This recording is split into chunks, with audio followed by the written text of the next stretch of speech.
So guys, welcome back to our channel. ಕೆಳಗಡೆಯಿಂದ ಮೇಘನ Jeevan blogs ಅಂತ ಹೇಳ್ತಿದ್ದಾನೆ. ಯಾರು ಸಿರಿ? ಯಾರದು ಯಾರದು ಯಾರದು?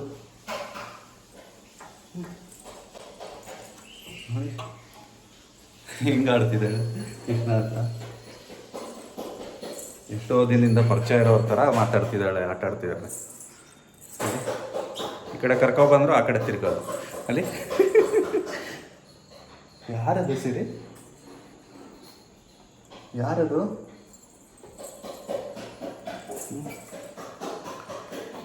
ಒಂದೊಂದ್ಸರಿ ಅಳುವಾಗ್ಲೂ ಅಷ್ಟೇ, ಇಲ್ಲಿ ಕರ್ಕೊಬಂದ್ಬಿಟ್ರೆ ಸೈಲೆಂಟಾಗಿ ಹೋಗ್ತಾಳೆ ಕೃಷ್ಣ ನೋಡ್ಕೊಂಡು. ನಿದ್ದೆ ಬಂದಿದ್ಯಾ ನಿಂಗೆ? ಪಚ್ಚೋಬೇಕಾ ನೀನು? ಯಾರದು?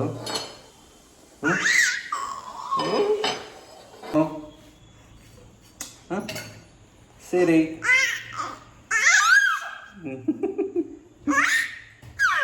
ಫುಲ್ ಖುಷಿಯಾಗಿ ಹೋಗಿದ್ದಾಳೆ ಇವತ್ತು ಸಿರಿ.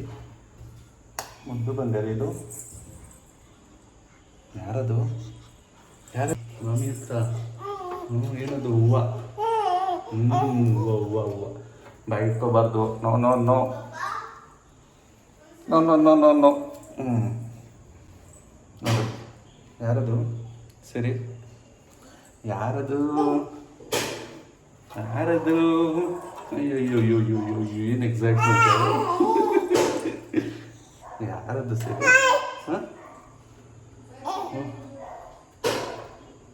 ಹಾಂ, ಕೇಳೋಣ ಮಮ್ಮಿ ಏನು ಮಾಡ್ತಾ ಇದೆ ನೋಡೋಣ. ಮಮ್ಮಿ ಏನು ಮಾಡ್ತಾ ಇದೆ ಸರಿ?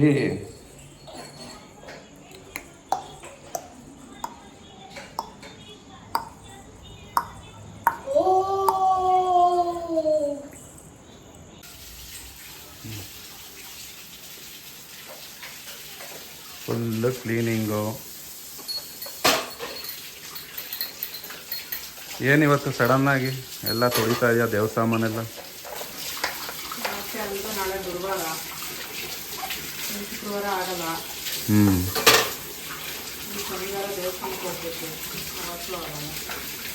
ಓಕೆ, ಅದಕ್ಕೆ ಇವಾಗೆಲ್ಲ ತೊಳೆದಿಸ್ತಾ ಇದ್ದೀವಿ.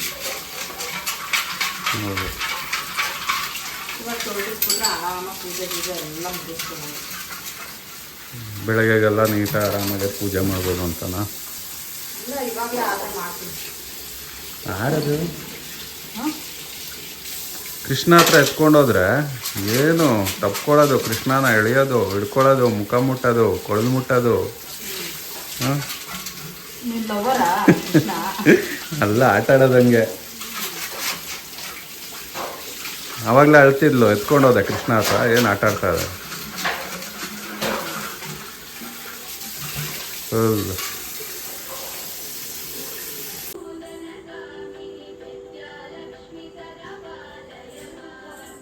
ಸೊ ನಾನು ಸಂಜೆಯಿಂದ ಬ್ಲಾಗ್ನ ಶುರು ಮಾಡೋದಕ್ಕಾಗಲಿಲ್ಲ. ಜೀವನ್ ಆಫೀಸಿಂದ ಬಂದು ಫ್ರೆಶ್ ಅಪ್ ಆಗಿ ಅವರೇ ಬ್ಲಾಗ್ನ ಶುರು ಮಾಡಿದ್ರು.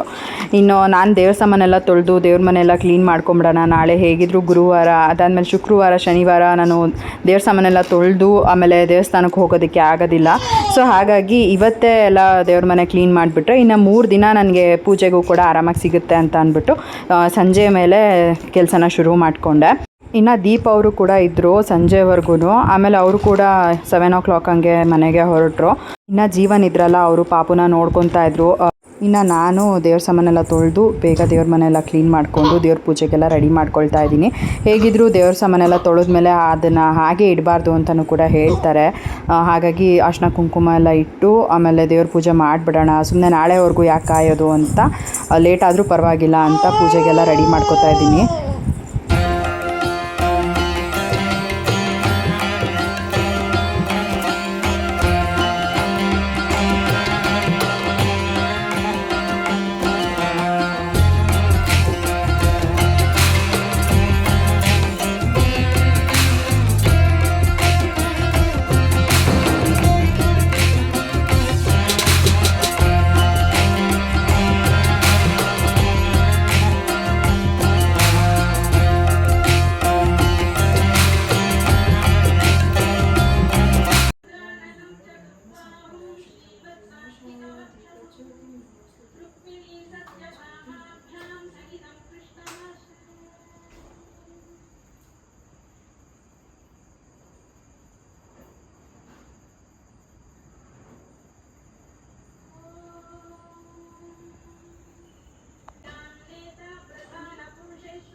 ದೇವ್ರ ಸಾಮಾನೆಲ್ಲ ತೊಳೆದು ದೇವ್ರ ಮನೆಯೆಲ್ಲ ಕ್ಲೀನ್ ಮಾಡಿ ದೀಪ ಹಚ್ಚಿ ಪೂಜೆ ಮಾಡೋ ಅಷ್ಟೊತ್ತಿಗೆ 8 ಗಂಟೆನೇ ಆಗೋಗ್ಬಿಟ್ಟಿತ್ತು.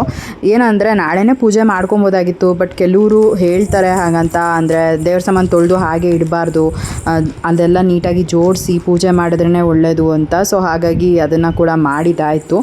ಇನ್ನು ಅಡುಗೆ ಏನೂ ಕೆಲಸ ಇರಲಿಲ್ಲ, ಯಾಕಂದರೆ ಮಧ್ಯಾಹ್ನನೇ ಎಲ್ಲ ಅಡುಗೆ ಕೆಲಸ ಮಾಡ್ಕೊಂಡ್ಬಿಟ್ಟಿದ್ದೆ. ಸೊ ದೇವ್ರ ಪೂಜೆ ಎಲ್ಲ ಆದಮೇಲೆ ಇನ್ನು ಊಟ ಮಾಡಿ ಮಲ್ಕೊಳ್ಳೋದು ಅಷ್ಟೇನೆ. ಒಂದು ಸ್ವಲ್ಪ ತುಂಬಾ ಒಂದು ಮೈಕೈ ನೋವ್ತಾ ಇತ್ತು ನನಗೆ. ಈ ರೀತಿಯಾಗೆಲ್ಲ ಒಂದೇ ಸಲ ಕೆಲಸ ಮಾಡಿಬಿಟ್ರೆ ತುಂಬ ಒಂಥರ ಸುಸ್ತಾದಂಗೆ ಆಗ್ಬಿಡುತ್ತೆ, ಜೊತೆಗೆ ರೆಸ್ಟ್ ಮಾಡಿದ್ರೆ ಸಾಕಪ್ಪ ಅನ್ನೋ ಥರನೇ ಆಗ್ತಾಯಿರುತ್ತೆ. ಇವತ್ತಂತೂ ಒಂದು ಸ್ವಲ್ಪ ಜಾಸ್ತಿನೇ ಕೆಲಸ ಮಾಡಿದ್ದೀನಿ ಅಂತ ಅನ್ನಿಸ್ತು ನನಗೆ, ಯಾಕಂದರೆ ಕಂಪ್ಲೀಟ್ ಮನೆ ಕ್ಲೀನ್ ಮಾಡಿಕೊಂಡು ದೇವ್ರ ಸಾಮಾನ ಕೂಡ ತೊಳೆದು ಎಲ್ಲ ಕ್ಲೀನ್ ಮಾಡಿ ಪೂಜೆ ಮಾಡೋ ಅಷ್ಟೊತ್ತಿಗೆ ಇಷ್ಟೊತ್ತಾಗೋಯ್ತು. ಪಾಪು ಏನಾದರೂ ಇರಲಿಲ್ಲ ಅಂದರೆ ಅಲ್ವಾ ಒಂದು ಸ್ವಲ್ಪ ಬೇಗನೆ ಅಂದರೆ ಮಧ್ಯಾಹ್ನ ಅಷ್ಟೊತ್ತಿಗೆ ಆಗೋಗ್ಬಿಡ್ತಾಯಿತ್ತು. ಬಟ್ ಪಾಪುನೂ ನೋಡಿಕೊಂಡು ಎಲ್ಲ ಮುಗಿಸ್ಕೊಳ್ಳೋ ಅಷ್ಟೊತ್ತಿಗೆ ಸ್ವಲ್ಪ ಲೇಟೇ ಆಯಿತು. ಬಟ್ ಪರವಾಗಿಲ್ಲ, ನಾನು ನೆಮ್ಮದಿಯಾಗಿ ಪೂಜೆ ಮಾಡೋದು ಅಷ್ಟೇ ಮುಖ್ಯ ನನಗೆ. ಪೂಜೆ ಮಾಡೋವಾಗ ಅಲ್ವಾ ಆ ಒಂದು ಪೀಸ್ ಬೇಕು, ಒಂಥರ ಸಮಾಧಾನವಾಗಿ ಕೂತ್ಕೊಂಡು ದೇವ್ರಿಗೆ ದೀಪ ಹಚ್ಚಿ ಪೂಜೆ ಮಾಡಿದ್ರೇ ನನಗೆ ತುಂಬ ಖುಷಿ ಅಂತ ಅನಿಸೋದು. ಸೊ ಎಲ್ಲ ಪೂಜೆ ಮುಗಿಸೋ ಅಷ್ಟೊತ್ತಿಗೆ ಆಲ್ಮೋಸ್ಟ್ 8 ಗಂಟೆನೇ ಆಗಿತ್ತು. ಇನ್ನು ಹೊನ್ನವ ಕ್ಷೇತ್ರಕ್ಕೆ ಹೋಗಿದ್ವಿ ಅಲ್ವಾ, ಅಲ್ಲಿ ನನಗೆ ಈ ಒಂದು ಫೋಟೋ ಫ್ರೇಮ್ನ ಕೊಟ್ಟಿದ್ದರು. ಅದನ್ನು ತೊಗೊಂಡು ಬಂದುಬಿಟ್ಟು ಇಲ್ಲೇ ಪ್ಲೇಸ್ ಮಾಡಿ ಪೂಜೆನ ಮಾಡ್ತಾಯಿದ್ದೀನಿ.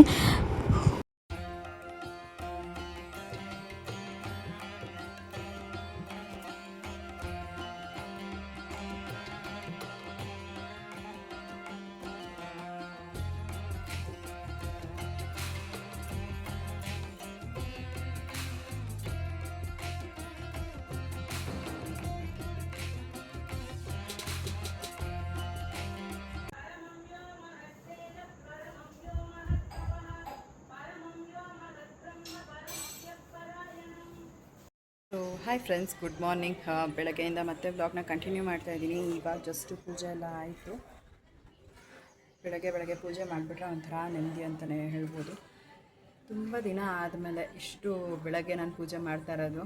ನಿನ್ನೆನೇ ಎಲ್ಲ ದೇವ್ರ ಸಾಮಾನು ತೊಳೆದು ರೆಡಿ ಮಾಡಿ ಇಟ್ಕೊಂಡಿದ್ದೆ, ಹಾಗಾಗಿ ಬೆಳಗ್ಗೆನೇ ಪೂಜೆ ಮಾಡೋದಕ್ಕೆ ಆಯಿತು. ಇನ್ನು ಅಪ್ಪುಗೆ ಸ್ಕೂಲಿಗೆ ಶುರು ಆದಮೇಲೆ ಅಲ್ವಾ, ಬೆಳಗ್ಗೆನೇ ಪೂಜೆ ಮಾಡಿಬಿಟ್ಟು ಆಮೇಲೆ ಅಪ್ಪನ ಸ್ಕೂಲಿಗೆ ಕರ್ಕೊಂಡು ಹೋಗೋಣ ಅಂತ ಅಂದ್ಕೊಂಡಿದ್ದೀನಿ. ಸ್ವಲ್ಪ ನನ್ನ ಬೆಳಗ್ಗೆ ಎದ್ದೇಳೋ ರೂಟೀನ್ ಬೇಗ ಮಾಡಿಕೊಂಡ್ರೆ ಎಲ್ಲ ಸಲೀಸಾಗುತ್ತೆ. ಆ್ಯಂಡ್ 8:30 ಅವನಿಗೆ ಸ್ಕೂಲ್ ಇರೋದು. ನಾವು ಮನೆ ಒಂದು 8:15 ಅಷ್ಟೊತ್ತಿಗಾದರೂ ಬಿಡಬೇಕು. ಅಷ್ಟೊತ್ತಿಗೆಲ್ಲ ಕೆಲಸ ಮಾಡಿ ಮುಗಿಸ್ಕೊಂಡು ಅಪ್ಪನ ಕರ್ಕೊಂಡೋಗಿ ಸ್ಕೂಲಿಗೆ ಬಿಟ್ಬಿಟ್ಟು ಬಂದರೆ ನಾನು ಮನೆಗೆ ಬಂದಮೇಲೆ ಆರಾಮಾಗಿ ಒಂದು ಸ್ವಲ್ಪ ಹೊತ್ತಿರ್ಬೋದು. ಇನ್ನು 12:30 ಮತ್ತೆ ಅವನ್ನ ಹೋಗಿ ಕರ್ಕೊಂಬರಬೇಕು. ಅಷ್ಟೊತ್ತಿಗೆ ಒಂದು ಸ್ವಲ್ಪ ನನಗೂ ಕೂಡ ರೆಸ್ಟ್ ಸಿಕ್ದಂಗೆ ಆಗುತ್ತೆ. ಇಲ್ಲಾಂದರೆ ದಿನ ಎಲ್ಲ ಕೆಲಸ ಮಾಡ್ಕೊಂಡು ಇರೋ ಥರನೇ ಆಗೋಗ್ಬಿಡುತ್ತೆ. ಸೊ ಹಾಗಾಗಿ ಈ ರೀತಿಯಾಗಿ ಪ್ಲ್ಯಾನ್ ಮಾಡ್ಕೊಂಡಿದ್ದೀನಿ. ಇನ್ನೇನು ಮಂಡೆಯಿಂದ ಸ್ಕೂಲ್ ಸ್ಟಾರ್ಟ್ ಆಗುತ್ತೆ. ಇವತ್ತು ಗುರುವಾರ, ಹೇಗಿದ್ದರೂ ಬೇಗ ಮನೆ ಕೆಲಸ ಮಾಡ್ಕೊಂಬಿಡೋಣ ಅಂತ ಅಂದ್ಬಿಟ್ಟು ಮಾಡಿಕೊಂಡೆ. ಸೊ ಈ ರೀತಿ ಬೆಳಗ್ಗೆ ಈ ಥರ ನೋಡೋದಕ್ಕೆ ದೇವ್ರ ಮನೆ ಎಷ್ಟು ಖುಷಿ ಆಗುತ್ತೆ ಗೊತ್ತಾ. ಒಂಥರ ಮೈಂಡ್ ಪೀಸ್ ಅನಿಸುತ್ತೆ, ಒಂಥರ ಫೀಲಿಂಗೇ ಬೇರೆ. ಇವಾಗ ಅಪ್ಪು ಮತ್ತು ಸಿರಿ ಇಬ್ಬರೂ ಕೂಡ ಅಮ್ಮನ ಮನೆಗೆ ಬಿಟ್ಬಿಟ್ಟು ಬರೋಣ ಅಂತ ಅಂದ್ಕೊಂಡಿದ್ದೀನಿ. ಹಿಂದಗಡೆ ಒಂದು ಸ್ವಲ್ಪ ಪ್ಲಂಬರ್ ಕೆಲಸ ಮಾಡಿಸ್ತಾ ಇದ್ವಿ, ಅದನ್ನೊಂದು ಮಾಡಿಸ್ಬಿಡೋಣ, ಸುಮ್ಮನೆ ಯಾಕೆ ಅದೊಂದು ಪೆಂಡಿಂಗ್ ಉಳಿಸೋದು ಅಂತ. ಸೊ ಅದನ್ನು ಮುಗಿಸ್ಕೊಂಡ್ಬಿಟ್ರೆ ಆರಾಮಾಗಿ ಇರ್ಬೋದು. ಅಂದರೆ ಏನೋ ಒಂಥರ ತಲೆಯಲ್ಲಿ ಅದೇ ಓಡ್ತಾಯಿತ್ತು. ಜೊತೆಗೆ ಗ್ರೌಂಡ್ ಫ್ಲೋರ್ ಮನೆಯವ್ರಿಗೆ ಗೋಡೆ ಮೇಲೆಲ್ಲ ಅದು ಒಂಥರ ಕರೆ ಥರ ಆಗೋಗ್ಬಿಟ್ಟಿದೆ. ಇನ್ನು ಎಷ್ಟು ದಿನ ಅಂತ ಪೋಸ್ಟ್ಪೋನ್ ಮಾಡ್ಕೊಂಡಿರೋದಕ್ಕಾಗತ್ತೆ. ಹಾಗಾಗಿ ಮಾಡ್ಕೊಂಬಿಡೋಣ ಅಂತ ಅದೊಂದು ನಾನು ಡಿಸೈಡ್ ಮಾಡಿಸಿ ಇವಾಗ ಕೆಲಸ ಮಾಡಿಸ್ತಾ ಇದ್ದೀವಿ. ಇವಾಗ ತಿಂಡಿ ತಿನ್ನಬೇಕು. ಬೆಳಗ್ಗೆ ಕಾಫಿ ಕುಡಿದಿದ್ದು, ಇವಾಗ ಇನ್ನೂ ಏನೂ ತಿಂದಿಲ್ಲ. ಟೈಮ್ ಆಲ್ರೆಡಿ 11 ಗಂಟೆ ಆಗಿದೆ. ಇವಾಗ ತಿಂಡಿ ತಿಂದು ಅದಾದಮೇಲೆ ಅಪ್ಪನ ಅಮ್ಮನ ಮನೆಗೆ ಬಿಡೋದಕ್ಕೆ ಕರ್ಕೊಂಡು ಹೋಗ್ತೀನಿ.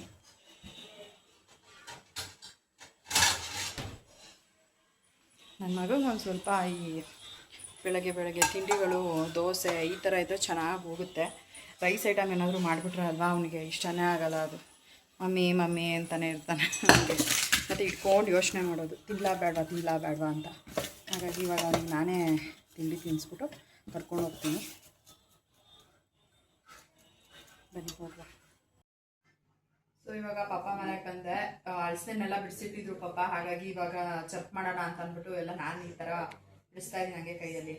ನನಗಂತೂ ಸಖತ್ ಇಷ್ಟ. ಲಾಸ್ಟ್ ಬಿಡಿಸ್ಕೊಂಬಂದಾಗ ಕೂಡ ಅಂದ್ಕೊಂಡಿದ್ದೆ ಮಾಡೋಣ ಅಂತ. ಬಟ್ ನನ್ನ ಮಗ ಅಷ್ಟೊತ್ತಿಗೆ ಆಗಲೇ ತಿಂದು ಖಾಲಿ ಮಾಡಿಬಿಟ್ಟಿದ್ದ. ಏನೊಂದು 5 ಏನೋ ಇತ್ತು ಮನೆಯಲ್ಲಿ. ಅವಾಗೇನು ಮಾಡೋದಕ್ಕಾಗಲಿಲ್ಲ. ಇವಾಗ ಹೇಗಿದ್ರು ಬಂದ್ವಲ್ಲ ಮನೆಯಲ್ಲಿ, ಪಪ್ಪ ಬಿಡಿಸ್ಬಿಟ್ಟು ಅಲ್ಲಿ ಟೇಬಲ್ ಮೇಲೆ ಇಟ್ಟಿದ್ರು. ಸರಿ ಚರ್ಪಾದ್ರೂ ಮಾಡೋಣ ಅಂತ ಅಂದ್ಬಿಟ್ಟು ಇವಾಗೆಲ್ಲ ಬಿಡಿಸಿ ರೆಡಿ ಮಾಡ್ಕೊತಾ ಇದ್ದೀವಿ. ಪಪ್ಪ ಚರ್ಕ್ ಮಾಡ್ಕೊಡ್ತಾರೆ ಅದು ತಿನ್ನೋದು. ಬಾಳೆಹಣ್ಣು. ಸೊ ಬಾಳೆನೆಲ್ಲ ಹಾಕ್ಬಿಟ್ಟು ಮಾಡೋದಂತೂ ತುಂಬ ಚೆನ್ನಾಗಿರುತ್ತೆ. ಈ ಊರುಗಳಲ್ಲೆಲ್ಲ ಏನಾರ ದೇವ್ರನ್ನ ಕರ್ಕೊಂಬಂದಾಗ ಅಥವಾ ಏನೋ ಪೂಜೆ ಗೀಜೆ ಇದ್ದಾಗ ಎಲ್ಲ ಚರ್ಕ್ ಮಾಡ್ಬಿಟ್ಟು ಕೊಡ್ತಾರಲ್ಲ, ನನಗೆ ಅಲ್ಲೇ ತಿಂದಿದ್ದು ಟೇಸ್ಟು. ನಾನು ಇಲ್ಲಿ ಯಾವತ್ತೂ ಅಷ್ಟೊಂದೇನು ತಿಂದಿರಲಿಲ್ಲ. ನಾವು ಊರಿಗೆಲ್ಲ ಹೋದಾಗ ಕೊಡ್ತಾಯಿದ್ರು ಪ್ರಸಾದ ಅಂತ. ಸೊ ಹಾಗಾಗಿ ಅಲ್ಲಿ ನೆನಪು. ಅದು ಬಿಟ್ಟರೆ ಈಗ ರೀಸೆಂಟಾಗಿ ರಾಣಿಯವ್ರ ಮನೆ ದೇವ್ರಿಗೆ ಹೋಗಿದ್ವಲ್ಲ, ಅವಾಗ 2 ಸರಿ ಕೊಟ್ಟಿದ್ರು. ಏ ಹಾಕೈತೆ ಬಿಡ ಶಿರಿಮಾ ಇಲ್ಲೋಡು. ಪಪ್ಪಾಯ ಕೂತೈತೆ ಅಣ್ಣಾದಿರ ಪಪ್ಪಾಯ ಪಪ್ಪಾಯ. ಹೌದಾ? 100 ರೂಪಾಯಿಗೆ ಎಷ್ಟು ತಂದೆ? ಎಷ್ಟು ರೂಪಾಯಿ? ಎಷ್ಟು ತಂದೆ? ಎಷ್ಟು ಕೆ ಜಿ ಐತಿದು? ಇದೇನೊಂದು ಅರ್ಧ ಇರ್ತದೇನೋ, ಅರ್ಧ ಇರ್ತದೆ. ಈ 4 ಬಂದಿದ್ದ ಪಪ್ಪಾಯ. ನಾಟಿ ಪಪ್ಪಾಯ ಚೆನ್ನಾಗಿದೆ ಕಲರ್. ಬಾಯ್ ಬಂದರೆ ಆ ರೂಮ್ಗೆ ಹೋಗೋದು, ತಲೆ ಹಿಂಗೆ ಎತ್ಕೊಂಡು ಹಿಂಗೆ ಹಾಕೊಂಡು ಆರಾಮಾಗಿ ರಾಜನ್ ಥರ ಫೋನಲ್ಲಿ ಗೇಮ್ ಮಾಡ್ಕೊಂಡು ಕೂತ್ಕೋತಾನೆ. ಮಂಡೆಯಿಂದ ಸ್ಕೂಲ್ ಅಲ್ವಾ ಅವಾಗ? ನಾಳೆಯಿಂದ ತಾನೆ ಅವನಿಗೆ. ನಾನು ನಾಳೆಯಿಂದ ಅನ್ಕೊಂಡೆ. ನಿನಗೆ ನಾಳೆಯಿಂದ ಇರೋದು. ಹಾಂ, ಅವನಿಗೂ ಅವತ್ತಿಂದಾನೆ. ಬಾವ ಶುಕ್ರವಾರದಿಂದಾನೆ ಅಂತಾನೆ ಕಣೆ ಹೇಳಿದ್ದು ಅವತ್ತು. ನಾನು ಅವತ್ತು ಬಂದಾಗ ಶುಕ್ರವಾರ ಅಂತ ಹೇಳಿದ್ದು. ಓರಿಯಂಟೇಷನ್ ಪ್ರೋಗ್ರಾಮ್ ಹೋಗಿರ್ಲಿಲ್ಲ ಅವಾಗ ಹೇಳಿದ್ರ? ಕೈ ತೊಳೆದಿದ್ಯಾ? ಹಾಂ, ನಾನು ಕೈ ತೊಳ್ಕಡೆ ಮಾಡೋದಲ್ಲ ನೋಡಿ ಗಾಯ್ಸ್. ಕೈ ತೊಳ್ದೊಡೆ ಕೀಳ್ತಾಳೆ. ಇದು ಹಾಕ್ಲಿಲ್ಲ ಅಂದ್ರೆ ಮಾಡ್ತೀನಿ. ನಿಜ ಕೈ ತೊಳ್ದೇನೆ. ನಾನು ಕೈ ತೊಳ್ದಿದ್ದು ನೋಡ್ಲೇ ಇಲ್ಲ. ನಾನು ಬಂದಿದ ತಕ್ಷಣ ಕೈ ತೊಳ್ಕೊಂಡೆ ಅಳಿಸ್ನ ನೋಡ್ಬಿಟ್ಟು ಎತ್ಕೊಂಡಿದ್ದು. ಇಲ್ಲಿಗೆ ಬಂದರೆ ಮಲ್ಕೊಳ್ಳೋದೇ ಇಲ್ಲ ಸರಿಯಾಗಿ. ಒಂದು 10 ನಿಮಿಷ ಮಲ್ಕೊಂಡ್ರೆ ಹೆಚ್ಚು ಆಗಲೇ ಎದ್ದೇ ಬಿಟ್ಲು. ಇವಾಗ ಅಪ್ಪು ಸೈಕಲ್ ತುಳಿತಾ ಇದ್ದಾನೆ ಹೊರಗಡೆ, ತೋರಿಸ್ತೀನಿ. ಫಸ್ಟ್ ಎದ್ರುಕೊಳ್ತಾ ಇದ್ದ, 4 ವೀಲ್ ಇಲ್ದಂತೆ ಸೈಕಲ್ ತುಳಿತಾನೆ ಇರಲಿಲ್ಲ. ಇವಾಗ ಫುಲ್ ಚೆನ್ನಾಗಿ ತುಳಿತಾನೆ. ತುಳಿಯೋದಲ್ದಂತೆ ಗಾಯ ಬೇರೆ ಮಾಡ್ಕೊತಾನೆ, ಬೀಳ್ಸ್ಕೊಂಡು ಕಾಲು ಮಂಡಿ ಹತ್ರ ಎಲ್ಲ ಕಿತ್ತಾಕೊಂಡಿದ್ದಾನೆ. ತೋರಿಸ್ತೀನಿ ಹೆಂಗೆ ತುಳಿತಾನೆ ಸೈಕಲು ಅಂತ. ಅದೊಂಥರ ಖುಷಿ ಆಗುತ್ತೆ ನೋಡೋದಕ್ಕೆ. ನಮಗೆ ನಮ್ಮಪ್ಪ ಕಲಿಸಿದ್ದು, ನನ್ನ ಮಗನಿಗೂ ನಮ್ಮಪ್ಪ ಸೈಕಲ್ ಕಲಿಸಿರೋದು. ಓದಾಕಲ ಏನು ಮಾಡ್ತೈತೆ ಇದು?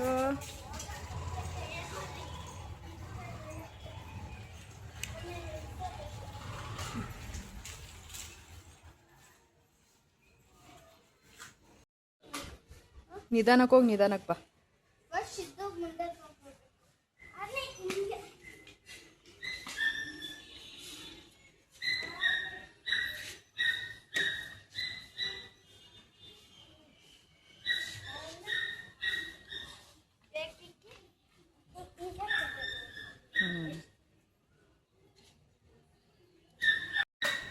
ಯಾರು ಸೀರೆ ಇದು? ಬೇಬಿ ಡಾಲ್ ಕಂಡಂಗೆ ಕಾಣ್ತೈತಿದ್ದು. ಬೇಬಿ ಡಾಲ್, ಡಾಲಿ ಥರ ಮಲ್ಕೊಳ್ಳೋದೇ ಇಲ್ಲ. ಮಲಗಿಸಿ ನಮಗೆ ಸಾಕಾಗಬೇಕು. ಅವಳಂತೂ ನಿದ್ದೆ ಮಾಡಲ್ಲ ಅಲ್ವಾ ಸಿರಿ? ಅಮ್ಮ ಏನು ಮಾಡ್ತಾಯಿತ್ತು ನೋಡೋಣ. ಅಮ್ಮ ಏನು ಮಾಡ್ತಾಯಿದ್ಯಾ ಮಮ್ಮಿ? ಪಾತ್ರೆ ತೊಳಿತಿದ್ದೀನಿ. ನೀನು ಬರ್ತೀಯಾ? ಹೆಲ್ಪ್ ಮಾಡ್ತೀಯಾ? ಹಂಗೆ ಮಾಡ್ತೀವಾ? ಮಾಡ್ತೀಯ ಬಂಗಾರಿ? ಇನ್ನು ನನಗೆ ಹೆಲ್ಪ್ ಮಾಡ್ತೀಯಾ ಅನ್ನತ್ತಾಳೆ. ಮಮ್ಮಿನೇ ಮಾಡ್ತಾ ಇರ್ಲಿಲ್ಲ ಅಮ್ಮ, ನಾನೇನು ಮಾಡಲಿ ಅಲ್ವಾ ಸಿರಿ? ಮಾಡ್ತಿರ್ಲಿಲ್ಲ, ಮಮ್ಮಿನೇ ಮಾಡ್ತಿರ್ಲಿಲ್ಲ. ಮಮ್ಮಿನೂ ಮಾಡ್ತಿರ್ಲಿಲ್ಲ, ಚಿಕ್ಕಿನೂ ಮಾಡ್ತಿರ್ಲಿಲ್ಲ. ನಾವು ಇನ್ನೂ ನನ್ನ ಮಕ್ಕಳು ಚಿಕ್ಕವರು ಅನ್ಕೊಂಬಿಟ್ಟಿದೆ ಅವಾಗ. ಅದಕ್ಕೆ ಕೆಲಸ ಹೇಳ್ತಾ ಇರಲಿಲ್ಲ. ಆ್ಯಕ್ಚುಲಾಗಿ ಏನು ಗೊತ್ತಾ, ಇದೇ ಒಂದು ಮೇಯ್ನ್ ಫಾಲ್ಟ್ ಅಂತ ಹೇಳ್ಬೋದು. ಇಲ್ಲಿ ಇರೋ ಅಷ್ಟು ದಿನ ಅಲ್ವಾ, ನಾವೇನು ಕೆಲಸನೇ ಮಾಡ್ತಿರ್ಲಿಲ್ಲ. ಸಿಂಪಲಾಗಿ ಅಂದರೆ ಬಾಗಿಲು ತೊಳೆದು ರಂಗೋಲಿ ಬಿಡೋದೊಂದು ಮಾಡ್ತಿದ್ದೆ ನಾನು. ಅದೇನೋ ಆವಾಗಿಂದ ನಂಗೆ ರಂಗೋಲಿ ಬಿಡೋದು ಅಂದರೆ ತುಂಬ ಇಷ್ಟ ಇತ್ತು ಅಂತ ಅದೊಂದು ಮಾಡ್ತಿದ್ದೆ. ನಮ್ಮ ರಾಣಿ ಏನೋ ನೆಲ ಒರೆಸ್ತಿದ್ಲು, ಅದನ್ನು ಒರೆಸೋಳು ನಮ್ಮ ಅಮ್ಮಂಗೆ ಸಾಕಾಗೋಗಿ ಬಿಡತ್ತಾಗ ನಾನೇ ಒರೆಸ್ತೀನಿ ಅನ್ನೋ ಥರ ಹೇಳ್ಬಿಡೋರು ಅವ್ರ ಕೊನೆಗೆ. ಆ ರೇಂಜಿಗೆ ಒರೆಸೋಳು. ನಾನು ಹೊರಗಡೆ ಬಾಗಿಲು ಒಂದು ತೊಳೆದು ರಂಗೋಲಿ ಬಿಡ್ತಿದ್ದೆ ಅಷ್ಟೇ. ಇವಾಗ ಮದುವೆ ಆದಮೇಲೆ ಇವನ್ ಅದು ಕೂಡ ಕೆಲವೊಂದು ಟೈಮ್ ಮಾತು ಬಂತು, ಏನೂ ಕೆಲಸ ಮಾಡೋಕ್ಕೆ ಬರಲ್ಲ ಅಡುಗೆ ಮಾಡೋಕ್ಕೆ ಬರಲ್ಲ ಅಂತ. ಇವಾಗ ನೋಡಿ ನಮ್ಮನೆ ಕೆಲಸ ನಾವೇ ಮಾಡ್ಕೋಬೇಕು, ಅಡುಗೆ ಕೂಡ ನಾವೇ ಮಾಡಬೇಕು. ಎಷ್ಟು ಎಕ್ಸ್ಪರ್ಟ್ ಆಗಿಬಿಡ್ತೀವಿ. ಒಂದು ಮದುವೆ ಆದಮೇಲೆ ಎಲ್ಲರಿಗೂ ಅವ್ರದ್ದೇ ಆದಂಥ ಒಂದು ಜವಾಬ್ದಾರಿ ಬಂದ್ಬಿಡುತ್ತೆ. ನಮ್ಮಮ್ಮ ಅದಕ್ಕೋಸ್ಕರನೇ ಮಾಡ್ತಾಯಿರಲಿಲ್ಲ. ಬಿಡು, ಅವ್ರು ಮದುವೆ ಮಾಡ್ಕೊಂಡ್ಮೇಲೆ ಕಲ್ತ್ಕೊತಾರೆ ಅಂತ ಎಲ್ಲರಿಗೂ ಹಂಗೆ ಹೇಳೋರು. ಕೆಲಸ ಮಾಡಿಸಲ್ಲ, ನೀವು ಮಾಡಿಸ್ಬೇಕು ಅಂತೆಲ್ಲ ಯಾರಾದರೂ ಹೇಳಿದ್ರೆ ಮಮ್ಮಿ ಅವಾಗ ಹಂಗೆ ಅನ್ನೋರು. ಮದುವೆ ಆದಮೇಲೆ ಕಲಿತಾರೆ ಬಿಡಿ, ಹಂಗೆ ಇರೋಕ್ಕಾಗುತ್ತಾ ಅಂತ. ಮದುವೆ ಆಗಿದ್ದು ಹೊಸದ್ರಲ್ಲಿ ಒಂದು ಬಿರಿಯಾನಿ ಮಾಡೋಕ್ಕೆ ಬರ್ತಿತ್ತು. ಅದು ಬಿಟ್ಟು ಮಾಮೂಲಿ ಒಗ್ಗರಣೆ ಹಾಕ್ಬಿಟ್ಟು ಈ ಪಲ್ಯಗಳು ಅಂಥದ್ದನ್ನೆಲ್ಲ ಮಾಡ್ತಿದ್ದೆ ಅಷ್ಟೇ. ಇನ್ನೇನು ಅಂಥ ಸಾಂಬಾರುಗಳು ಅವೆಲ್ಲ ಮಾಡೋಕ್ಕೆ ಬರ್ತಾಯಿರಲಿಲ್ಲ. ಆಮೇಲೆ ಒಂದು ಸತಿ ಶಾವಿಗೆ ಉಪ್ಪಿಟ್ಟು ಮಾಡೋಕ್ಕೆ ಹೋಗಿ ಕೂಡ ನಾನು ಅನ್ನಿಸ್ಕೊಂಡಿದ್ದೆ, ಇದೇನು ಹಿಂಗೆ ಮಾಡಿಬಿಟ್ಟಿದೆ ಅಂತ. ಸೊ ಅದೆಲ್ಲ ನೆನಪಾಗುತ್ತೆ ಇವಾಗ ಅಲ್ವಾ.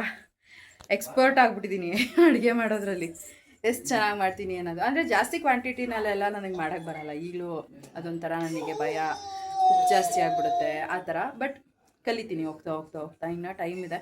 ಬಟ್ ಮನೆ ಮಟ್ಟಿಗೆ ನಾವೇನು ಮಾಡ್ಕೋಬೇಕೋ ಅದರಲ್ಲಂತೂ ಪರ್ಫೆಕ್ಟಾಗಿ ಮಾಡ್ತೀನಿ. ನನ್ನ ಗಂಡನೂ ಕೂಡ ಚೆನ್ನಾಗಿದೆ ಅಂತ ನೆಮ್ಮದಿಯಾಗಿ ಊಟ ಮಾಡ್ತಾರೆ. ಅದೊಂಥರ ಖುಷಿ ಅಷ್ಟೇ. ಇವಾಗ ಮಮ್ಮಿ ಹತ್ರ ಹಾಗೆ ಹೋದ್ನಲ್ಲ, ಅದೊಂದು ನೆನಪಾಯಿತು ಅಂತ ನಿಮ್ಮ ಜೊತೆ ಕೂಡ ಹಾಗೆ ಶೇರ್ ಮಾಡಿಕೊಂಡೆ. ಸೊ ನಿಮಗೂ ಕೂಡ ಈ ಥರ ಆಗಿದೆಯಾ ಅಂತ ಕಮೆಂಟ್ ಮಾಡಿ ತಿಳಿಸಿ, ಓಕೆನಾ? ಅಂದರೆ ಏನೂ ಬರದಂತೆ ಮದುವೆ ಮಾಡಿಕೊಂಡು ಆಮೇಲೆ ಅಡುಗೆ ಅದು ಇದು ಅಂತೆಲ್ಲ ಬರಲ್ಲ ಅಂತೆಲ್ಲ ಅಂದರೆ ಹೇಳಿಸ್ಕೊಂಡಿರೋದು ಇವೆಲ್ಲ ಇದೆಯಾ ಅಂತ. ನಾನಂತೂ ಹೇಳ್ಸ್ಕೊಂಡಿದ್ದೀನಿ. ಅದೊಂಥರ ಆ ಟೈಮಲ್ಲಿ ಬೇಜಾರು ಆಗ್ತಿತ್ತು. ಬಟ್ ಪರವಾಗಿಲ್ಲ, ಕಲ್ಯಾಣ ಅಂತ ಅಂದ್ಬಿಟ್ಟು ನಾನು ಬಿಡು ಇವತ್ತೊಂದು ದಿನ ಈ ಕೆಲಸ ಮಾಡೋಣ, ಅದಾದಮೇಲೆ ಬರುತ್ತೆ ಅಂತ ಟ್ರೈ ಮಾಡಿ ಅದನ್ನು ಕೆಡಿಸ್ಕೊಂಡಾದರೂ ಕಲ್ತ್ಕೊಂಡಿದ್ದೀನಿ ಅಂತಲೇ ಹೇಳ್ಬೋದು ಅಷ್ಟೇ. ಏನು ಅಡುಗೆಗಳೆಲ್ಲ ನನಗೆ ಬರ್ತಾ ಇರಲಿಲ್ಲ ಅಂತ ನಿನಗೆ ಬೇಜಾರಾಗ್ತಿತ್ತ ಮದುವೆ ಆದಮೇಲೆ ಏನಾರು ಹೇಳಿದಾಗ? ನನಗೆ ಗೊತ್ತಿತ್ತಲ್ಲ ನನ್ನ ಮಗಳಿಗೆ ಅಡುಗೆ ಬರಲ್ಲ. ಅಲ್ಲ, ಒಂದು ಸಿಚುವೇಶನ್ ಶೇರ್ ಮಾಡ್ಕೊ. ನನ್ನ ಮದುವೆ ಆದಮೇಲೆ ಒಂದು ಸತಿ ನೀವೆಲ್ಲ ಮನೆಗೆ ಬಂದಿರಲ್ಲ, ಅವಾಗ ಚೆನ್ನಾಗಿತ್ತು. ಎಲ್ಲ ಅಡುಗೆನೂ ನಾನೇ ಮಾಡಿದ್ದೆ. ಅದು ಹೆಂಗೆ ಅಂದರೆ ಯೂಟ್ಯೂಬಲ್ಲಿ ನೋಡ್ಕೊಂಡು ಮಾಡಿದ್ದಿದ್ದು ನಾನು. ಯಾವ ಚಾನಲ್ ಗೊತ್ತಾ? ರೇಖಾ ಅಡುಗೆ ಯೂಟ್ಯೂಬ್ ಚಾನಲ್ ನೋಡಿಕೊಂಡು ಅವ್ರದ್ದು ಅಡುಗೆ ಚೆನ್ನಾಗಿರುತ್ತೆ. ಏನೇನು ಮಾಡಿದ್ದೆ ಹೇಳೋ? ಬೀನ್ಸು ಕ್ಯಾರೆಟು ಪಲ್ಯ, ಆಮೇಲೆ ಒಂದು ಸಾಂಬಾರು, ಪಲಾವು, ಹಪ್ಪಳ ಮಾಮೂಲಿ ತಗೊಂಡ್ಬರೋದು. ಅದೊಂದು ಮಾಡ್ತಿದ್ದೆ. ಸಾಂಬಾರಂತೂ ಮಾಡೋ ಅಷ್ಟಕ್ಕೆ ತಲೆ ಕೆಟ್ಟೋಗಿತ್ತು ನನಗೆ. ಅದು ಬೇಳೆ ಜಾಸ್ತಿ ಹಾಕ್ಬಿಟ್ಟಿದ್ದೀನಿ, ಸ್ವಲ್ಪ ಗಟ್ಟಿ ಬೇರೆ ಆಗಿ ಅದಕ್ಕೆ ಎಕ್ಸ್ಟ್ರಾ ನೀರೆಲ್ಲ ಹಾಕಿ ಆಮೇಲೆ ಸಾಂಬಾರು ಪುಡಿ ಉಪ್ಪು ಎಲ್ಲ ಹಾಕಿ ಹೆಂಗೋ ಮ್ಯಾನೇಜ್ ಮಾಡ್ಬಿಟ್ಟು ಮಾಡಿದೆ. ಸೊ ಏನೋ ನಮ್ಮಪ್ಪ ಅಮ್ಮ ಆಷಾಢ ಕರ್ಕೊಂಡು ಹೋಗ್ತಾರೆ ಅಂತ ಇತ್ತಲ್ಲ, ಅವಾಗಲ್ಲ ಮಾಡಿದ್ದು. ಆವಾಗ ಪಪ್ಪ ಮಮ್ಮಿ ಬರ್ತಾರೆ ಅಂತ ಅದೆಲ್ಲ ಅಡುಗೆಗಳನ್ನ ನಾನು ಮಾಡಿದ್ದೆ. ಇವಾಗ ಎಷ್ಟು ವರ್ಷ, ಇನ್ನೇನು ಒಂದು ವಾರ ಆದರೆ ನಮ್ಮ ಆ್ಯನಿವರ್ಸರಿ. ಜೂನ್ 4/5 9 ವರ್ಷ. ಹಿಂಗೆ ಹೊಟ್ಟೋಯ್ತು ಮಮ್ಮಿ. ಅವತ್ತೇನು ಸ್ಪೆಷಲ್ ಹೇಳು? ಏನು ಸ್ಪೆಷಲ್? ಎನ್ವಿರಾನ್ಮೆಂಟ್. ನಿಂಗೇನು ಅನಿಸಿತ್ತು ಫಸ್ಟ್ ಮದುವೆ ಮಾಡ್ಕೊಂಡು ಹೋದಾಗ? ನಾನು ಈ ಹುಡುಗಿಗೆ ಏನು ಬರಲ್ಲ, ಅನ್ಸಿತ್ತಾ? ಬರೀ ಪಲಾವ್ ಒಂದು ಬರೋದು ಅಷ್ಟೇ. ಉದ್ದಿನ ವಡೆ ಮಾಡ್ತಿದ್ದೆ, ಅದಕ್ಕೆ ತೂತ್ ಹಾಕಕ್ ಬರ್ತಿರ್ಲಿಲ್ಲ, ಹಂಗಂಗೆ ಬಿಡ್ತಿದ್ದೆ ಅಷ್ಟೇ. ಅದು ಬಿಟ್ರೆ ಏನು ಅನಿಸ್ತು ಅವಾಗ? ಅಂದರೆ ಲೈಕ್ ನಾನು ಮದುವೆ ಮಾಡ್ಕೊಂಡು ಹೋದಾಗ ನಿನಗೇನು ಅನ್ನಿಸ್ತು ಮನಸ್ಸಲ್ಲಿ? ಏನು ಅನಿಸ್ತು? ಖುಷಿ ಆಯಿತು. ಆಮೇಲೆ ಈ ಹುಡುಗಿಗೆ ಏನು ಅಡುಗೆ ಮಾಡೋಕ್ಕೆ ಬರಲ್ಲ, ಒಂದು ಪಾತ್ರೆ ತೊಳೆಯೋಕೆ ಬರಲ್ಲ, ಪಾತ್ರೆ ಉಜ್ಕೊಟ್ರೆ ತೊಳೆಯೋಳು, ಅದು ಪೈಪೋಟಿ. ಏನಂತಿಕೆ ಅಂದರೆ ನೀವು ಎಲ್ಲ ಚಿಕ್ಕವರಿದ್ರ, ನನ್ನ ಕಣ್ಣಿಗೆ ನನ್ನ ಮಕ್ಕಳು ಇನ್ನೂ ಚಿಕ್ಕವರು ಅಂತ ನಾನೇ ಮಾಡ್ತಿದ್ದೆ. ಅದೇ ನಿಮಗೆ ಪ್ಲಸ್ ಪಾಯಿಂಟ್ ಆಯ್ತಿತ್ತು. ಪ್ಲಸ್ ಪಾಯಿಂಟು ಮದುವೆ ಅಂದರೆ ಸ್ವಲ್ಪ ಮೈನಸ್ ಪಾಯಿಂಟ್ ಆಯ್ತು ಅದು. ಬಟ್ ಪರವಾಗಿಲ್ಲ. ಆಮೇಲೆ ನೀವೇ ಕಲ್ತ್ಕೊಂಡ್ರಿ. ನಮ್ಮ ರಾಣಿಗಂತೂ ಈಗಲೂ ಕೆಲವೊಂದೆಲ್ಲ ಮಾಡಕ್ಕೆ ಬರಲ್ಲ. ಬಟ್ ಹೆಂಗೋ ಅವಳು ಲೇಟು, ಸಖತ್ ಲೇಟು ಅಲ್ವಾ ಒಮ್ಮೆ? ಮಾಡ್ತಾಳೆ ಲೇಟು. ಇವಾಗ ನನಗೆ ಹೋದಾಗ ಅವಳೇ ಕಾಫಿ ಮಾಡಿಕೊಟ್ಟಿದ್ದು. ಚೆನ್ನಾಗಿ ಮಾಡಿಲ್ಲ. ನಾನು ಏನಾರ ಮಾಡಿರೋದು ಹೇಳ್ತೀಯ ನೀನು? ಚೆನ್ನಾಗಿ ಮಾಡಿದ್ದೀಯಲ್ಲ, ಎಲ್ಲ ಚೆನ್ನಾಗಿ ಮಾಡ್ತೀಯ, ಸೂಪರ್ ಆಗಿರುತ್ತೆ. ಸರಿ, ನಾನು ಮಾಡೋ ಅಡುಗೆನಲ್ಲಿ ಯಾವ ಅಡುಗೆ ಇಷ್ಟ? ಎಲ್ಲ ಅಡುಗೆ ಇಷ್ಟ, ಎಲ್ಲನೂ ಚೆನ್ನಾಗಿ ಮಾಡ್ತೀನಿ. ಒಂದೇ ಒಂದು ತುಂಬ ಇಷ್ಟ ಅನ್ನೋದು ಏನೂ ಇಲ್ವಾ? ಎಲ್ಲ ಚೆನ್ನಾಗೇ ಮಾಡ್ತೀನಾ? ಪರವಾಗಿಲ್ಲ. ಹಂಗಾರೆ ನಾನೇ ಶಬಾಷ್ ಅಂತ. ನಾನು ಮಾಡೋ ಅಡುಗೆಯಲ್ಲಿ ಏನು ಇಷ್ಟ? ನೀನು ಮಾಡೋದ್ರಲ್ಲಿ ನಂಗೆ ಪಾಯಸ ಇಷ್ಟ. ಅದು ಪಾಯಸ ಇಷ್ಟ. ಎಲ್ಲರಿಗಿಂತ ಏನೋ ಡಿಫ್ರೆಂಟಾಗಿ ಮಾಡ್ತದೆ ನಮ್ಮಮ್ಮ ಅಂತ. ಪೋಲಿ ಮಗದು ಅಣ್ಣ ಬತ್ತನೆ ಇವಳಲ್ಲಿ ಈಸಿಯಾಗಿ ಅಡುಗೆ ಮಾಡ್ಬೋದು. ಎಲ್ಲ ನೋಡ್ಕೊಂಡ್ ಬಂದೆ, ಒಟ್ಟು ಚೆನ್ನಾಗಿತ್ತು. ಎಂಜಾಯ್ ಮಾಡ್ದ, ಎಲ್ಲ ಎಂಜಾಯ್ ಮಾಡ್ದ. ನೆಕ್ಸ್ಟ್ ಟೈಮ್ ಟ್ರಿಪ್ ಅಂದ್ರೆ ಹೋಗ್ಬಿಡು, ಬ್ಯಾಗ್ ಎತ್ಕೊಂಡು ಫಸ್ಟು. ನಾನು ಹೇಳ್ದು. ನೆಕ್ಸ್ಟ್ ಎಲ್ಲಿಗೆ ಹೋಗ್ತೀರಾ ಗೊತ್ತಿಲ್ಲ. ಕೊಲ್ಲೂರಿಗೆ ಹೋಗಿ ಆಮೇಲೆ ಶೃಂಗೇರಿಗೆ ಹೋಗಿ ಸಿಗಂದೂರ್ಗೆ ಹೋಗಿ ಮಗಳಿಗೆ ಈ ಕಡೆ ಕೂದಲು ಜಾಸ್ತಿ ನಿನ್ವಾಗ್ಲೇ ಇದ್ದಿದ್ದು. ಹಿಂಗ್ ತಿರ್ಗಿಸ್ಬಿಡೋದು ಅದೇ ಒಂಥರ ಹೇರ್ ಸ್ಟೈಲ್ ಅವ್ಳಿಗೆ. ಏಯ್ ಹೆಂಗೆ ಏನ್ ಗೊತ್ತಾ, ನಿಂದು ಹಂಗೆ ಇದ್ದಿದ್ದು. ಹೌದಾ? ನೀನ್ ತಲೆ ಬಚ್ಕೊಂಡೇ ಬಂದ್ಬಿಟ್ಟಿದೆ ಆಚ ಕಡೆಗೆ. ತಲೆ ಬಚ್ಕೊಂಡೆ ಬಂದ್ಬಿಟ್ಟಿದ್ನಾ? ಹಂಗೆ ಅಲ್ಲಿ ಮೇಕಪ್ ಸೆಟ್ ಇತ್ತು, ಮೇಕಪ್ ಮಾಡ್ಕೊಂಡ್ ಬಂದಿಲ್ಲ. ಇಲ್ಲ ಮಮ್ಮಿ ಅಮ್ಮ ಹಂಗೂ ಕೇಳಿದ್ರು, ನಮ್ಮ ಮಗಳಿಗೆ ನಮ್ಮ ಮೊಮ್ಮಗಳಿಗೆ ತಲೆ ಬಚ್ಚಿದ್ರ ಅಂತ. ಅಯ್ಯೋ ಹಂಗೆ ಇರೋದು ಕೂದಲು ಅಂತಂದು, ಒಂದೇ ಸೈಡ್ ಹಿಂಗೆ ಪಪ್ಪ ಬಚ್ಕೊತದಲ್ಲ, ಈ ಸೈಡೇ ಹಿಂಗೆ ಬಂದಿತ್ತು ಕೂದಲು. ಇವ್ರಿಗೆ ಇವಾಗ ಜಾಸ್ತಿ ಆಗಿದೆ. ನಿಮ್ಗೆಲ್ಲ ಬೇಗ ಬೇಗ ಕೊಟ್ಬಿಟ್ರು. ತಲೆ ಸ್ನಾನ ಮಾಡಿಸ್ದಾಗ ನೋಡ್ಬೇಕು, ಫುಲ್ಲು ಬೌನ್ಸಿ ಎಷ್ಟು ಚೆನ್ನಾಗಿ ಕಾಣುತ್ತೆ ಗೊತ್ತಾ. ಒಂದಿನ ಆದ್ಮೇಲೆ ಹಿಂಗೆ ಆಗೋಗುತ್ತೆ. ಎಲ್ಲ ಪಾಚಿ ಮಾಡ್ಕೊಬೇಕು, ಎಲ್ಲ ಪಚ್ಚಿ ಮಾಡಿ ಎಲ್ಲ ಪಾಚಿ ಮಾಡ್ಕೊಬೇಕು. ಆಕ್ಚುಲ್ ಆಗಿ ನಾವು ಇಷ್ಟೊತ್ತಿಗೆ ಹೋಗಿ ಮುಡಿ ತಗಸ್ಕೊಂಬರೋಣ ಅಂತ ಅನ್ಕೊಂಡ್ವಿ, ಅಲ್ಲೋಡೆ ಬಟ್ ಅದು ಆಗ್ಲಿಲ್ಲ. ಯಾರವದು? ಇವಾಗ 7ನೇ ತಿಂಗಳು ಕೊಡಂಗಿಲ್ಲ. ಯಾರದು? ನೆಕ್ಸ್ಟ್ ಕಮಿಂಗ್ 7 ತಿಂಗಳಿಗೆ ಅಲ್ವಾ, ಇವಾಗ 9 ತಿಂಗಳಿಗೆ ಹೋಗ್ಬೇಕು. ಇಲ್ಲ ಅದಾದ್ಮೇಲೆ ಅಂತ ಅಂದ್ರೆ ನೋಡ್ಬೇಕು. ಬರ್ತಡೆಗೆಲ್ಲ ಕೂದಲೇ ಇಲ್ದಂಗೆ ಆಗೋಗುತ್ತೆ ಆಮೇಲೆ. ಅಷ್ಟೊಂದು ಬಂದ್ರೆ ತಕೊಂಡೆ ಎಷ್ಟು ಬಂಗಾರಿಗೆ ಕೂದ್ಲಿಲ್ಲ ಅಂದ್ರೆ ಪೋಸ್ ಕೊಡೋದು ಬರ್ತಡೆಗೆ ಅಲ್ವಾ ಸಿರಿ? 3 months ಕೂದಲು ಬರಲ್ವನೆ. ಓ ಸುಮ್ಮನೆ ರಾಮ, ನೋಡೋಣ ಹೆಂಗಾಗುತ್ತೆ ಅಂತ. ಜುಟ್ಟು ಹಾಕು, ಜುಟ್ಟು ಎಲ್ಲ ಚೆನ್ನಾಗಿ ರೆಡಿ ಮಾಡಿ ಕೂದಲೇ ಇಲ್ಲ ಅಂದ್ರೆ ಏನಿರುತ್ತೆ. ಚಿನ್ನಿ ಮಗ ನಾಳೆ ಕುಡ್ದವ ಅವ ಬಾ ಸ್ವೀಟ್ ತಿನ್ನು. ಸ್ವೀಟು? ಏನ್ ಸ್ವೀಟು? ಅಳಸೆ ಸ್ವೀಟು ಅಪ್ಪ ಎಲ್ಲ ಹಾಕಿ ಸಿರಿಸ್ ಮಾಡಬೇಕು. ನಮ್ಮಪ್ಪ ಚರ್ಪ್ ಮಾಡಿ ಇಟ್ಕೊ ಇರ್ಬೇಕು. ಹೋಗಿ ತಿನ್ನೋಣ ಈಗ. ಮಳೆ ಬೇರೆ ಬರಂಗ ಆಗ್ತಾ ಐತೆ, ಬೇಗ ಮನೆಗೆ ಹೋಗ್ಬೇಕು. ವೆದರ್ ನೋಡು ಮಮ್ಮ 3 ಮಗ ಆಗೈತೆ, 3 ಮಗ ಆಗೈತೆ ನೋಡು. ಎಲ್ಲಿ ಹೇಳು?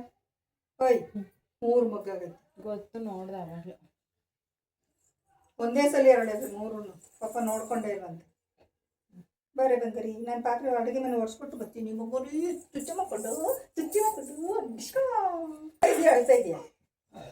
ಏನು ನಿನ್ ಗಲಾಟಿ? ಫೋನಲ್ಲೆಲ್ಲ ಬರೀ ಗಲಾಟಿನೇ ನಿಂದು. ಬುದ್ಧಿ ಇಲ್ವ ನಿಂಗೆ? ಏನ್ ಮಾಡೋದು ನಿಂಗೆ?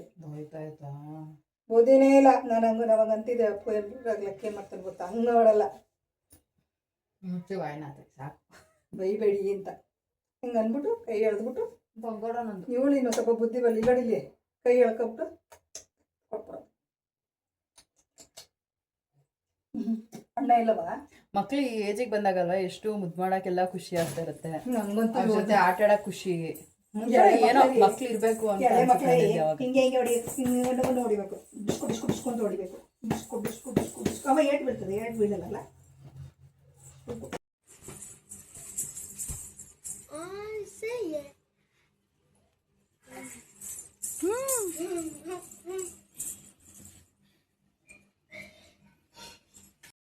ಸೊ ಇವಾಗ ಟೈಮ್ ಆಲ್ರೆಡಿ 4 ಗಂಟೆ ಆಗಿದೆ. ಚಿಂಟುನ ರೇಷನ್ ತೊಗೊಂಬರೋದಕ್ಕೆ ಅಂತ ಕಳಿಸಿದ್ದೆ ಡಿಮಾರ್ಟಿಗೆ. ನಾನೇ ಹೋಗಿ ತೊಗೊಂಬರ್ಬೋದು, ಬಟ್ ಏನಂದರೆ ನಾನು ಒಂದಕ್ಕೆ ಅಂತ ಹೋದರೆ ಅಲ್ಲಿ ಜಾಸ್ತಿ ಖರ್ಚು ಮಾಡ್ಕೊಂಡು ಬಂದ್ಬಿಡ್ತೀನಿ. ಆಮೇಲೆ ಮನೆಗೆ ಬಂದಮೇಲೆ ಅನ್ಸುತ್ತೆ ಇದೆಲ್ಲ ವೇಸ್ಟು, ಯಾಕೆ ಸುಮ್ಮನೆ ತೊಗೊಂಬಂದೆ, ಇವೆಲ್ಲ ನಾನು ಅಂದ್ಕೊಂಡೇ ಹೋಗಿರಲಿಲ್ಲ, ಎಕ್ಸ್ಟ್ರಾನೇ ತೊಗೊಬಂದ್ಬಿಟ್ಟಿದ್ದೀನಿ ಅನ್ನೋ ಥರ ಅನಿಸುತ್ತೆ. ಸೊ ಹಾಗಾಗಿ ಡಿಮಾರ್ಟ್ಗೆ ಏನಾದರೂ ಇನ್ನೊಂದು ಸತಿ ಶಾಪಿಂಗ್ಗೆ ಅಂತ ಹೋದರೆ ನನ್ನ ತಮ್ಮನ್ನೇ ಕಳಿಸ್ಬಿಡೋಣ, ಬರೀ ಗ್ರಾಸರಿ ಶಾಪಿಂಗ್ ಮಾಡ್ಕೊಂಡು ಬರಲಿ, ಏನೇನು ಬೇಕೋ ಅದನ್ನ ಅಷ್ಟೇ ತೊಗೊಂಬರಲಿ ಅಂತ ಅಂದ್ಕೊಂಡು ಅಂದ್ಕೊಂಡಿದ್ದೀನಿ. ಮುಂದೆ ಇವತ್ತು ಆ್ಯಕ್ಚುಲಾಗಿ ಫಸ್ಟ್ ಟೈಮ್ ಮಾಡಿದ್ದೀನಿ. ನೆಕ್ಸ್ಟು ಇನ್ನು ಯಾವಾಗ ಶಾಪಿಂಗ್ ಎಲ್ಲ ಮಾಡ್ತೀನಿ ಅಲ್ವಾ, ಅವಾಗ ಚಿಂಟುನೇ ಕಳಿಸ್ಬಿಡ್ತೀನಿ. ಯಾಕಂದರೆ ಅವಾಗ ಬೆಸ್ಟು, ಅವನೇ ಹೋಗಿ ತೊಗೊಬಂದ್ಬಿಟ್ರೆ ನನಗೆ ಅಷ್ಟೊಂದೆಲ್ಲ ತಲೆ ಕೆಡಿಸ್ಕೊಳ್ಳೋಕೆ ಇರೋದಿಲ್ಲ. ಇಲ್ಲ ಅಂದರೆ ನನಗೆ ಸುಮ್ಮನೆ ಖರ್ಚಾಗ್ತಾ ಇರುತ್ತೆ, ಅದೊಂಥರ ತಲೆನೋವು ಅಂತಲೇ ಹೇಳ್ಬೋದು. ಬೇರೆ ಅದಕ್ಕೆ ಅಂತ ಏನು ಪ್ಲ್ಯಾನ್ ಮಾಡಿ ಇಟ್ಕೊಂಡಿರ್ತೀವಿ, ಬಜೆಟ್ ಪ್ಲ್ಯಾನ್, ಅದಕ್ಕೆಲ್ಲ ಸುಮ್ಮನೆ ಹೊಡ್ತಾ ಬೀಳುತ್ತೆ. ಸೊ ಹಾಗಾಗಿ ಇನ್ನು ನೆಕ್ಸ್ಟು ಚಿಂಟುನೇ ಕಳಿಸ್ಬಿಡ್ತೀನಿ, ಏನಾದರೂ ತೊಗೊಂಡು ಬರೋದಕ್ಕೆ ಇರ್ಬೋದು ಎಲ್ಲದಕ್ಕೂ. ಅಂದರೆ ಸಣ್ಣ ಪುಟ್ಟದೆಲ್ಲ ತರಿಸ್ಕೊತಾ ಇದ್ದೆ, ಬಟ್ ಈ ಸಲಿನೇ ಕಂಪ್ಲೀಟ್ ಏನೇನು ಬೇಕು ರೇಷನ್ ಎಲ್ಲನೂ ಕೂಡ ಚಿಂಟುಗೆ ಹೇಳ್ಬಿಟ್ಟು ಅವನ ಹತ್ರನೇ ತರಿಸ್ಕೊಂಡ್ಬಿಟ್ಟೆ. ಇವಾಗ ನೋಡಿ 2264 ರೂಪಾಯಿ ಆಯಿತು ಈ ಮಂತ್ ಗ್ರಾಸರಿಗೆ. ಇನ್ನು ಎಕ್ಸ್ಟ್ರಾ ಅದು ಇದು ತರಕಾರಿ ಅದೆಲ್ಲ ಇದ್ದೇ ಇರುತ್ತೆ. ಮನೆಯಲ್ಲಿ ಕೂಡ ಒಂದಷ್ಟು ಗ್ರಾಸರೀಸ್ ಎಲ್ಲ ಇನ್ನೂ ಮಿಕ್ಕಿರೋದಿದೆ. ಸೊ ಹಾಗಾಗಿ ಅದು ಕಂಟಿನ್ಯೂ ಆಗುತ್ತೆ, ಮತ್ತೆ ಖಾಲಿ ಆದಾಗ ತರಿಸ್ಕೋಬೋದು. ಅಂದರೆ ಬಾಟಲೆಲ್ಲ ವಾಶ್ ಮಾಡಬೇಕಲ್ವಾ, ಈ ಗ್ಲಾಸ್ ಜಾರ್ ಇರೋದ್ರಿಂದ ಕಂಪ್ಲೀಟ್ ರೇಷನ್ ಎಲ್ಲ ಖಾಲಿ ಆದಮೇಲೆ ವಾಶ್ ಮಾಡಿ ಆಮೇಲೆ ರೇಷನ್ ಎಲ್ಲ ಸ್ಟೋರ್ ಮಾಡ್ಕೋಬೋದು. ಮತ್ತು ರಿಪೀಟಾಗಿ ಹಾಕೊಳ್ಳೋಕೆ ನಂಗೆ ಇಷ್ಟ ಆಗೋಲ್ಲ. ಸೊ ಹಾಗಾಗಿ ಈ ರೀತಿಯಾಗಿ ಖಾಲಿಯಾದಾಗ ತರಿಸ್ಕೊಳ್ಳೋಣ ಅಂತ ಈಗ ಸದ್ಯಕ್ಕೆ ಇಷ್ಟು ಬೇಕಾಗಿತ್ತು, ಅದನ್ನೆಲ್ಲ ತರಿಸ್ಕೊಂಡೆ. ಇನ್ನು ಇವಾಗ ಬಂದಮೇಲೆ ನಾನು ಮನೆಗೆ ಹೊರಡಬೇಕು. ಇನ್ನೂ ವಿಡಿಯೋ ಎಡಿಟಿಂಗ್ ಮಾಡಿಲ್ಲ, ಟ್ಯಾಬಿಗೆ ಹೋಗಿ ವಿಡಿಯೋಸ್ ಎಲ್ಲ ಹಾಕ್ಕೊಂಡು ಎಡಿಟ್ ಮಾಡಿ ಅಪ್ಲೋಡ್ ಮಾಡಬೇಕು. ಲೇಟ್ ಆಗುತ್ತೆ, ಬಟ್ ಪರವಾಗಿಲ್ಲ, ಎಷ್ಟೊತ್ತಾದರೂ ಆಗಲಿ ವಿಡಿಯೋ ಹಾಕೋಣ ಅನ್ನೋದು. ಡೈಲಿ ವಿಡಿಯೋ ಹಾಕಬೇಕು ಅಂತ ಅಂದ್ಬಿಟ್ಟು ಹಾಕ್ತಾಯಿದ್ದೀನಿ. ನೋಡೋಣ ಹೇಗಾಗುತ್ತೆ ಅಂತ. ಆಲ್ರೆಡಿ ಈ ತಿಂಗಳು ಹತ್ತತ್ರ ಒಂದು 8 ವಿಡಿಯೋ ಹಾಕಿಲ್ಲ, ಇನ್ನೊಂದು 4 ದಿನ ಇದೆ. ಸೊ ಆ ಥರ ಯೋಚನೆ ಮಾಡ್ತಾಯಿರ್ತೀನಿ ಅಷ್ಟೇ. ಸೊ ಇವಾಗ ಮನೆಗೆ ಹೋದ್ಮೇಲೆ ಅಲ್ಲಿ ವಿಡಿಯೋ ಎಡಿಟ್ ಮಾಡಿ ಅಪ್ಲೋಡ್ ಮಾಡ್ತೀನಿ. ನನ್ನ ತಮ್ಮ ಬಂದಮೇಲೆ ತೋರಿಸ್ತೀನಿ ಏನೇನೆಲ್ಲ ಈ ಮಂತ್ಲಿ ಶಾಪಿಂಗ್ ಮಾಡಿದೆ, ಗ್ರಾಸರಿ ಶಾಪಿಂಗ್ ಅಂತ ಅಂದ್ಬಿಟ್ಟು.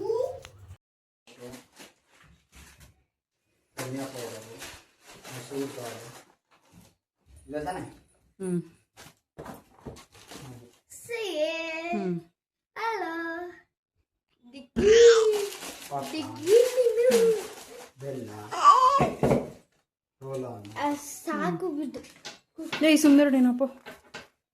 ಸಾಲ್ಟು, ಆಯಿಲು, ಬಿಲ್ಲು ಎದುರ್ಕೊಂಡ್ಬಿಟ್ಟೆ, ದಾರಕ್ಕೆ ಎದುರ್ಕೊಂಡ್ರೆ ಮತ್ತೆ ಇದು ಆಮೇಲೆ ತುರ್ದಾದು, ಆಮೇಲೆ ಎಂದೋದು ಹುರಿದು ಅಷ್ಟೇ. ಇನ್ನೊಂದು ಬೇಕು. ಈಗ ಏನು ತೋರುತ್ತಾ ಗೊತ್ತಿಲ್ಲ. ಇದು ಇದ್ರದ್ದು ಬ್ಯಾಗ್ ಇದು. ಯಾಕೆ ದೊಡ್ಡ ತಗೋ? ಸರಿ, ಥ್ಯಾಂಕ್ಸ್. ಮಮ್ಮಿ ಯಾಕೆ ದೊಡ್ಡ ತಗೋಬಿಟ್ಟ ಮಮ್ಮಿ? ಖಾಲಿ ಆಗುತ್ತಲ್ಲ ಹೆಂಗಿದ್ರು ಅದಕ್ಕೆ. ದೊಡ್ಡದು ಸ್ವಲ್ಪ ಕಮ್ಮಿ ರೇಟು ಮತ್ತು ಚೆನ್ನಾಗಿ ಜಾಸ್ತಿ ದೊಡ್ಡದು ಮತ್ತೆ ಹೋಗ್ತಾ ಇರೋದು. ಬಿಡು ಹೋಗ್ಲಿ, ಅಲ್ಲೇ ಇಟ್ಬಿಡು. ಸೋಪ್ ಒಂದು ತೊಗೊಂಬರ್ಬೇಕು, ಸೋಪ್ ಖಾಲಿ ಆಗೈತೆ. ಸೊ ಚಿಂಟು ರೇಷನ್ ಎಲ್ಲ ತಂದುಕೊಟ್ಬಿಟ್ಟು ಇವಾಗ ಅವನು ಕೂಡ ಮನೆಗೆ ಹೋದ. ನಾನು ಕೂಡ ಇವತ್ತಿನ ಈ ಒಂದು ಬ್ಲಾಗ್ನ ಇಲ್ಲಿಗೆ ಎಂಡ್ ಮಾಡ್ತೀನಿ. ಬೆಳಗ್ಗೆ ಎದ್ದು ಬೇಗ ಮನೆ ಕೆಲಸ ಮುಗಿಸ್ಕೊಂಡು ಸ್ನಾನ ಮಾಡಿ ದೇವ್ರ ಪೂಜೆ ಮಾಡಿ ಅಪ್ಪನ ಇಬ್ಬರೂ ಅಮ್ಮನ ಮನೆಗೆ ಕರ್ಕೊಂಡು ಹೋಗಿ ಅಲ್ಲಿ ಸ್ವಲ್ಪ ಹೊತ್ತು ಟೈಮ್ ಸ್ಪೆಂಡ್ ಮಾಡಿ ಬಂದೆ. ಒಂಥರ ಚೆನ್ನಾಗಿತ್ತು. ಆ್ಯಂಡ್ ಇವತ್ತೆಷ್ಟು ಬೇಗ ದಿನ ಕಳೆದೋಯ್ತು ಅಂತಲೇ ಅನ್ನಿಸ್ತು. ನಿನ್ನೆ ದೀಪ ಅವ್ರು ಬಂದಿದ್ದರು, ಇವತ್ತು ಅಲ್ಲಿ ಹೋಗಿದ್ದೆ ಅಮ್ಮನ ಮನೆಗೆ. ಜೊತೆಗೆ ನಾನೇ ಹೋಗ್ಬಿಟ್ಟು ಗ್ರಾಸರಿ ಶಾಪಿಂಗ್ ಎಲ್ಲ ಮಾಡ್ಕೊಂಬರ್ಬೋದು, ಬಟ್ ಅದು ಇದು ಎಕ್ಸ್ಟ್ರಾ ತೊಗೊಂಬಿಡ್ತೀನಿ. ಹಾಗಾಗಿ ಚಿಂಟುಗೆ ಹೇಳಿದೆ ಹೋಗಿ ತೊಗೊಂಬಾ ಅಂತ.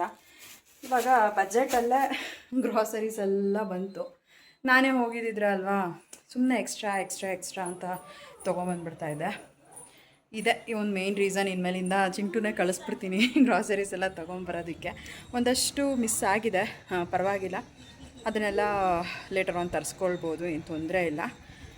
ಆ್ಯಂಡ್ ಇವತ್ತಿನ ಈ ಒಂದು ವಿಡಿಯೋನ ಕೂಡ ನಾನು ಇಲ್ಲಿಗೆ ಎಂಡ್ ಮಾಡ್ತೀನಿ. ಇವತ್ತಿನ ಈ ಒಂದು ವಿಡಿಯೋ ನಿಮ್ಗೆ ಇಷ್ಟ ಆಗಿದ್ರೆ ಲೈಕ್ ಮಾಡಿ, ಕಮೆಂಟ್ ಮಾಡಿ, ಶೇರ್ ಮಾಡಿ. ಇನ್ನೂ ಯಾರು ನನ್ನ ಯೂಟ್ಯೂಬ್ ಚಾನಲ್ನ ಸಬ್ಸ್ಕ್ರೈಬ್ ಮಾಡ್ಕೊಳ್ತಲೇ ನೋಡ್ತಾ ಇದ್ದೀರಾ, ದಯವಿಟ್ಟು ನನ್ನ ಯೂಟ್ಯೂಬ್ ಚಾನಲ್ನ ಸಬ್ಸ್ಕ್ರೈಬ್ ಮಾಡಿಕೊಂಡು ನೋಡಿ.